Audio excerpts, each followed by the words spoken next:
Hi, I'm Pia Jyoti Katru coming to you from ITV Gold Studio in New Jersey and welcoming you all to our weekly show, The American Dream, Real Estate 101, where we talk everything real estate and we'll be getting answers from the experts.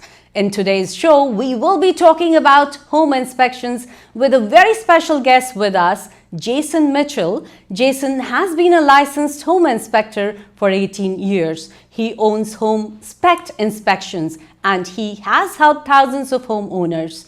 Jay has been on the board of Garden State Chapter of American Society of Home Inspectors for 10 plus years. He has organized and provided continuing home inspector education seminars for ASHI and has served as the licensing and regulation liaison between ASHI and the New Jersey Home Inspection Advisory Board. And also we have with us a person, an award-winning salesperson who needs no introduction, Alka Aneja of On Track Realty, who has been doing real estate for more than 27 years. And she is also the president of Humbled by Your Service, which is a charity formed during COVID. Last but not least, she also hosts Soul Talks with Alka on YouTube. And she is also here to give you insights into the world of real estate. So let me welcome Jason and Alka to American Dream. How are you guys doing today? Good. Good, very good. So tell me, let me start with Alka. So tell me, how important are home inspections? Well, in today's market and in every market, they're pivotal because that's when you actually find out what your home is about, right? When you're looking at the house initially, you look at the topical things. You're not looking at it from a real estate inspector's eyes. And especially in today's market where there is an emotional state of buying, right? People are hyping the prices are so high. So you pay $50,000, $60,000, $70,000, $100,000 over asking price. And then it comes time for home inspection, and that's when your whole deal can fall apart. So it is so important to have a good home inspector. I say it again and again, this is not the person you want to go cheap on. You want to make sure you have somebody who's good. If they are busy, they are worth waiting for. If they are not busy, they probably are not worth waiting for. If you will get what you pay for, so please don't chintz on a home inspector. We have been working with Jason, and we call him Jay, so I'll call him Jay, for a long time. And Jay is excellent. He doesn't scare you, but he will tell you exactly what you need.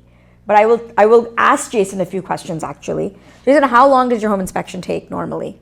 On a typical 2,500 square foot house, about 3 hours. 3 hours? 3 hours. Okay. Yep. And when buyers have to call you, like I ask them to call you and ask for specific questions. Mm-hmm. So in the preliminary thing, what do you tell them? Like, how do you introduce yourself? How do they know to hire you versus a cheaper inspector? Absolutely. Understood. Yeah. I try to get to the point that just because all home inspectors are licensed, it doesn't mean that we're all looking and spending as much time in the inspection process. So typically the fee, and the way I explain it is that my fees are based upon the amount of time I expect it's going to take to get through the home. Houses that have more defects, more deficiencies, we're going to be there a bit longer. Houses that have been very well kept will go a bit quicker. But I, again, try to judge my pricing based on the amount of time it takes me to do a thorough inspection. And when I leave the house, I want to feel that I found everything that I could possibly find. Wow.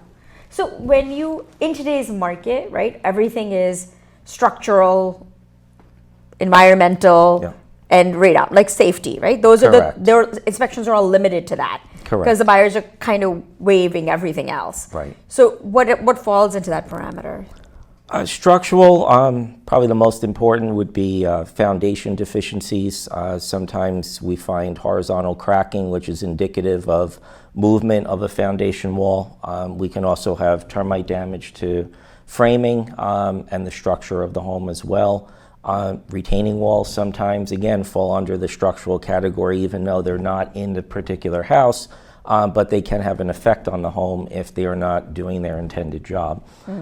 So from a structural standpoint, that's generally what we're looking for. There are environmental concerns as well. For example, the older the home, the more potential for having environmental issues. For example, asbestos can become a problem when we go 1960s or older. Mold is another one that comes up on a regular basis. Underground oil tanks is another possibility. They can all be dealt with, but my goal is just to make you aware that these things are there, and they really should be addressed before you close on the home. Okay. So, but let's say the buyer has had the home inspection. Okay. And there is a list of concerns. Do you tell them, okay, this is a major concern, these are minor concerns, these are safety concerns? Sure. Any major concerns, whether they be structural, safety, or to some extent, even if there's active leaks, whether they be roof leaks or plumbing leaks, all of those type items, I emphasize those during the inspection. And in addition to that, in my written report, those are the items that you'll see come up on the first few pages in the summary of the report. And I explain to all my clients that even if the homeowner is not going to address some of these, it's certainly in your best interest to address them as soon as you move in, especially water concerns, because water is the enemy of all structures in all homes. That's right. And if they're left unchecked, they can do considerable damage over time. This should sound familiar, right, Pia? I know it does, but for the first-time home buyers, Jay, so tell me, what kind of credentials can they look for in a home inspector? Because they're new, they don't know. Right. Yeah. The main credential is that you do need to be licensed in New Jersey. So there is a licensing law that's been in effect for the last, I would say, 20 years at this point. But that generally is where you start, and then you should move up from there. The licensing, yes, it allows someone to practice as a home inspector, but what it doesn't guarantee you is a detailed inspection and a thorough report. If someone is licensed, they're following the basic requirements that's laid forth by the state, but you really want to look for someone that not only has the experience, but is involved with a home inspection organization. I'm very involved with ASHI, the American Society of Home Inspectors, and the New Jersey state law that governs us was actually based off of the ASHI standards. Awesome. So if a seller is preparing for a home inspection, right? What are some of the things that they should be prepared for? Knowing that, okay, this is what's going to be looked at my home inspection. Sure. The first thing is that I just want to establish up front, I try to tell my buyers that, what a seller should prepare for. All right. Seller, the house should be well maintained. If they're aware of any water penetration or structural issues, those things really should be addressed ahead of time. So at least have all the major items, whether it be structural, water leakage in a basement, water leaks through a roof, plumbing leaks, electrical concerns, if we're experiencing issues with breakers tripping, anything that they're aware of that they might have gotten used to over the years from living in the home. A new buyer does not want to deal with those same issues. So Agreed. Those are the items that I suggest a seller should address ahead of time before they list the home. So Jay, I was just thinking, what are the typical kind of charges you Sure. charge? Yes. Typical charge, and most home buyers in New Jersey are going to do a home inspection, which entails all the structural and mechanical systems of the home. In addition, they'll do a wood destroying insect inspection, where we're looking for any termites or carpenter ant activity throughout the house. And then the third part is typically a radon test. For a 2,500 square foot house, my charges would range anywhere from $725 to $775 on a house of that size. Got it. So now let's go back to buyers, right? When a buyer is going in, what are you expecting typically? Do you have what should they look for? What are you guiding them through? What are you checking? And what is your conversation throughout the inspection with them? Sure. With a buyer, especially if it's a first-time home buyer, I like to establish up front that we're not going to find a perfect house. There are going to be issues here. And if you look at the house next door, we may find similar issues. We may find a different list of issues. There is no perfect house out there. And everything that I do find is fixable. Very rarely have I ever told someone that you may be better off walking away from the home. If there is major structural damage to the foundation, that's when that could be a consideration. But 99% of the time, the issues that I find are issues that can be addressed. But I just try to prepare them up front that we are going to have a list when we're done. And that list is certainly something that can be gone through item by item and be taken care of. Right. So if you had to do severity of items, right, what is number one that is a deal breaker, or something that you would say, you know what, this is going to be major expense? We're talking in thousands of dollars. Okay. Number one issues as far as the scope of the issue and the cost of actually taking care of it, many times is foundation concerns. Foundations could be bowed inward, they could be cracked, there could be everything from a small amount of settlement to one area to major structural movement to the majority of the foundation. Generally, we don't see that on every wall of the basement. We tend to find it on one, at the most maybe two. On rare occasion will you find an issue with all of the foundation walls. And again, unless they're really severe, they can be reinforced. That's something that a structural engineer would come in to further evaluate the condition to determine how to move forward, but they certainly can be addressed. And that's something you can see when you're looking out for homes. So things that are not finished, obviously he doesn't have x-ray vision, right? So he's not going to be able to see in a finished basement. But in an unfinished basement, you as a buyer should be, and you as a seller should walk around your home and see if there is any horizontal cracks, which are the more foundational cracks, and that are something to be aware of. And if it is, talk to an engineer, talk to an inspector and say, should I be worried about this? Is this going to be an expense? And just look around. When you go to see a home, that's what a realtor does for you, right? Preliminarily, we're not looking, like I've said, we're not looking at here, this is the living room, this is the dining room, this is the kitchen. You don't need us for that. You need us to look around to see what other things that we are seeing that you don't see. So we walk around and see, what are the challenges that are going to come up when he does a home inspection? What's going to happen? So you want to be seeing that your realtor is looking at that to see what are going to be your caveats, because you don't want to get excited to put an offer in, get there, and then all of a sudden structural is an issue. Yes, it can be repaired, but it's an issue. But what happens, like if something gets neglected and it's not seen while inspecting? So what will happen? And the buyer is buying the property without realizing, because they also neglected it, they didn't see it. Right. So what will happen then? It depends, right? So the mantra on our show is, it depends. Everything is, it depends. Because there's no straight answer. We don't have a straight answer. But if it's a severe structural problem, I have seen floors that are not even. We've seen bent floors. Yep. We've seen windows that don't close. We've seen doors that don't close. So We sure have. And we see just things that are you can tell. But a buyer, because what happens is a lot of times people are wearing booties and don't walk on the floor. Yes. I always remove my shoes because I can see the level of the floor. I don't like to wear booties because with shoes you can't tell. Exactly. No, I think it's very important for everybody, for a buyer especially, to just go there and make sure, hey, you definitely have an inspector, but you also need to make sure, everything is right and at its place. Yeah, and things that you bought a home, how do you avoid structural problems? Right. Like Jay said, water is your enemy. The houses are made of paper. Water is your enemy. So that being said, Jason, what can some people do to control water around the house? Because I think that is a pivotal. It certainly is. It really is something that everybody, as a homeowner, as a buyer, what you should do to walk around. These are some very, very important tips. And if homeowners paid more attention to simple things, for example, when it's raining, walk around the outside of the home.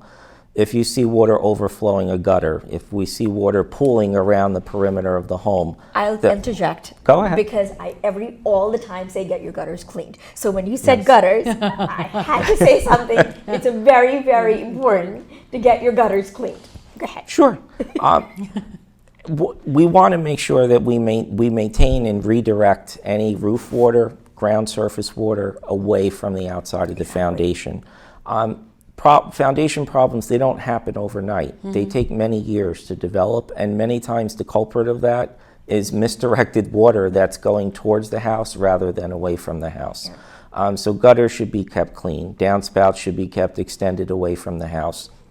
Any heavy vegetation should be cut away from the house so we're not retaining a lot of moisture around the perimeter. Generally, the best time to walk around your home is when it's raining, so you could see exactly where this water is going. And if that's maintained and if that can be redirected from the outside, then there's a lot less issues of having to deal with it once it gets through the walls and gets into the basement. So, Jay, you have just been talking about water, which is number one enemy for the homes. Is there anything else, like accepting water, that you have seen? Another thing, and again, very simple to do, HVAC systems, as far as furnaces, central air conditioners. Many times I'll do an inspection, and the seller is aware that we're doing an inspection that day, and I take off the cover of the furnace and I find a filter that has a 2-year-old date on it that's completely clogged. Very simple thing to do.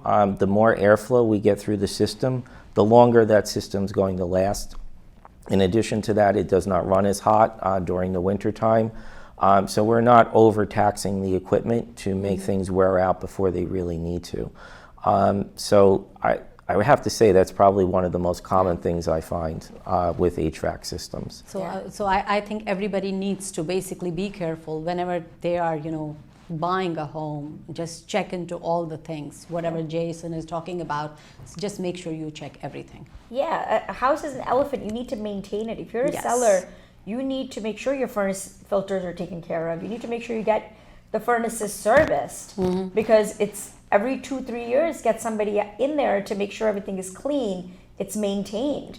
All of these things are important, because otherwise, if you neglect it, all of a sudden you will not have AC in the middle of, sadly things break when it's the middle of the season. So it'll break and you'll not find someone, but it could have been prevented if you did minor preventions. They say an ounce of prevention is worth a pound of cure. So it's important that you do that. But there's a lot of tips when you go to home inspection. So one of the key things I think is be with your home inspector when the home inspector is inspecting. Follow them around. Listen to what they're saying. Make notes. The report is lengthy, but make sure you read that report later on, because there's maintenance tips. You need to take care of your house. It's your home. So is it, Alka and Jay, that when you inspect a home, like the buyer has to be with you? Is it like mandatory that everybody is busy these days, especially both husband and wife are working? Is it like they have to be with you? Nothing is mandatory, but you're spending a lot of money on your home. It behooves you to be there. Like you should know your main shutoff valves. You should know your main stuff, unless you are a third-time owner. Right? And can read the report and know exactly what that means. It's fine, and you'll know where your water shutoffs are and where where you would know. But a normal consumer does not know that stuff. So this is 3 hours of your time for an investment that you're making. That's a lot. Please take out your time. Don't bring your kids to the home inspection if you don't want to, because at that time you're babysitting your kids. You're not listening to the home inspector. It should have undivided attention. It's an important part. And Jason is available after the home inspection to answer any questions. So more than welcome to call them later on, ask them questions. And all inspectors generally will say that, but I know Jason definitely is. But you really need to be part of the process, I think. And also, make sure you read whatever, after he inspects, he gives you, so that exactly, what he was talking about. And I try to be as detailed with my reports as possible, but it still doesn't replace being there with me and seeing these items for yourself. Especially a first-time home buyer, I always tell them, please make every effort to attend the inspection, because when you're reading this report later and you're seeing the pictures, many times they ask me, well, where in the basement was that, or when was that an issue? And I could have gone through all of that if my buyer was right next to me. Investment buyers, many times they do not come to the inspection because they've been through this so many times before, but certainly very important for a first-time homeowner or a home buyer to attend. Yeah. Remember, when he's taking a picture of something, he's magnifying that crack, right? So the crack might be very hairline, but he's magnifying it. Now all of a sudden, to you, it seems like, oh my God, my house is falling apart.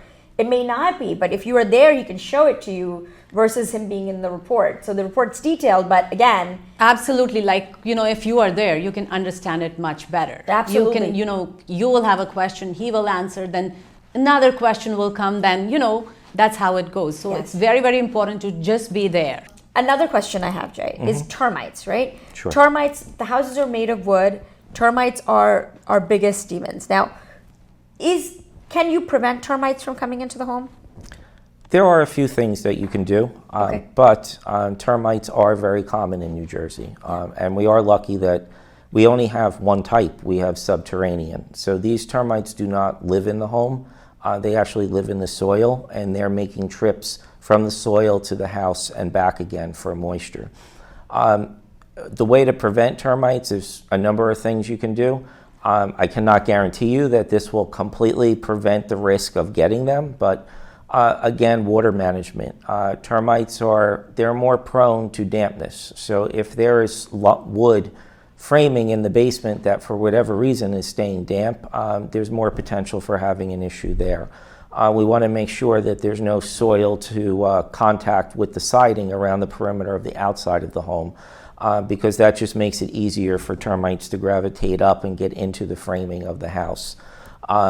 Wouldn't hurt to do a walk around the house once a year for a current homeowner and look for anything that looks like about the size of a pencil, brown in color. That is a termite shelter tube and generally extends from the soil up the foundation and then typically disappears behind the siding. If that's ever seen, you want to call in a pest control and termite inspector, and they will most likely need to treat the home to kill the termites that may be located under the soil on that property. Again, the termites are a colony. They will actually live in the ground, and they can come up into the home, or they could come up into, say, for example, if there's any dead trees on the property. That's another thing that will provide food for termites. So. Moisture and any dead vegetation, those are the things that you'd want to address as soon as you can. So do you think like it's talking about termites, is it a good idea for new, home buyers to have like a termite company, like, a contract with them so that they can come like every quarter to see if there is anything going on? With a termite treatment company, typically they will come out once a year after a treatment is performed. And then if they see any reoccurring termite activity, they can just treat that particular area. The New Jersey DEP does not allow termiticide to be put in the ground unless there's an issue. And in addition to that, if it was treated, say, this year, and we don't see any issues the following year, you cannot retreat that area unless there's really a need to do that. So it would be beneficial if the house has never been treated before, is to have a termite and pest control contractor come out and do an annual inspection. And then if they do catch anything, it could be treated before there's any major damage to the home. Yeah. But just know you're in New Jersey, like he said. In my experience, I've seen you either have termites, have had termites, or will have termites.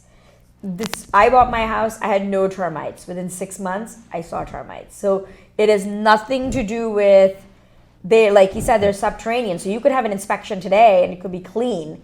And Yep. after six 6 weeks months, later, 6 weeks later, they could decide be to there. show up, unfortunately. Yep. They're Yeah. bugs and they're underground. So be ready for that because that can happen. And if you see them, take one, put it in a Ziploc bag, go to a computer, check if this is a termite. If it is a termite, then call a company or call any pest control company, and they will tell you what it is that you're looking at.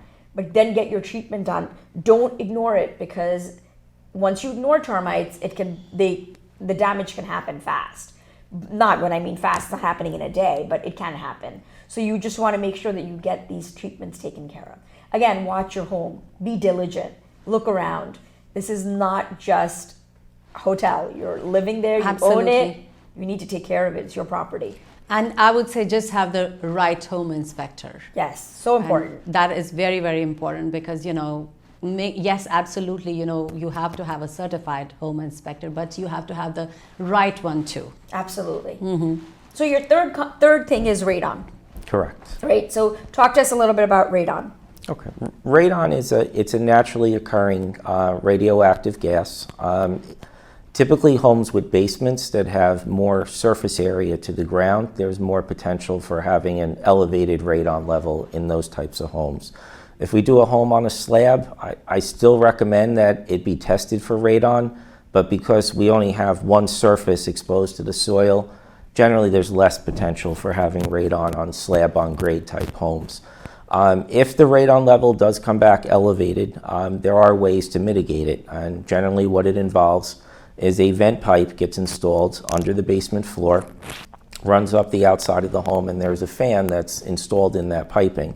The fan will run and it will suck any radon gas out from under the home and exhaust it above the roof.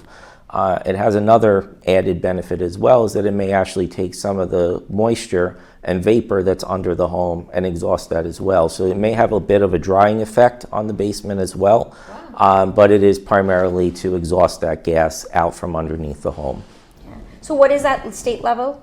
The state level is 4 picocuries per liter. So yes, if, since you are talking about radon, I remember like 18 years back when we bought a home, the radon level definitely was high there. So then we, kind of checked it a couple of times and it came back to normal. But I just want to ask you, do we need to check it all the time, like every few years or something, just to make sure it's not there? If when you purchased a home and your radon level was very low, for example, say it was under 1 picocurie per liter, generally it's not going to jump from 1 to being a problem and come back over 4. However, if you purchased a home and we've received the results of 3.5 picocuries per liter, yes, if you tested it a year or 2 years from now, there's the potential it may come back higher. A number of things go into it. Barometric pressure. For example, if there's snow cover on the ground and the radon can't escape through the ground, more radon then will unfortunately end up gravitating towards the basement. So weather conditions, barometric pressure will play a lot on that. In addition, if it's a vacant house where people are not normally coming and going from the home, the radon level can build up in the house as well. So very rarely could you test a house 2 years in a row and get the exact same level. There's just too many variables that go into it. So I think I need to keep a lot of people in the house so that the levels don't go up. Or just test it. Or just, exactly, or just test it. And you know what, I think I would like to thank Jason Yu and of course Alka Yu, as always, for coming to ITV Gold and talking to us about home inspections. Especially, you came today and really, it was really nice to hear about home inspections and how important it is. I'm glad. Thank you for having me. Thank you so much. Thank you. Once again, thank you so much. And yes, we'll be back next week again, same time with a different topic related to real estate. And I also want to remind all our viewers to follow us on our Facebook page at ITV Gold, subscribe to our YouTube channel, and for news on community, entertainment, and events in US and India. I am Pia Jyoti Kachru, wishing you all well until next time.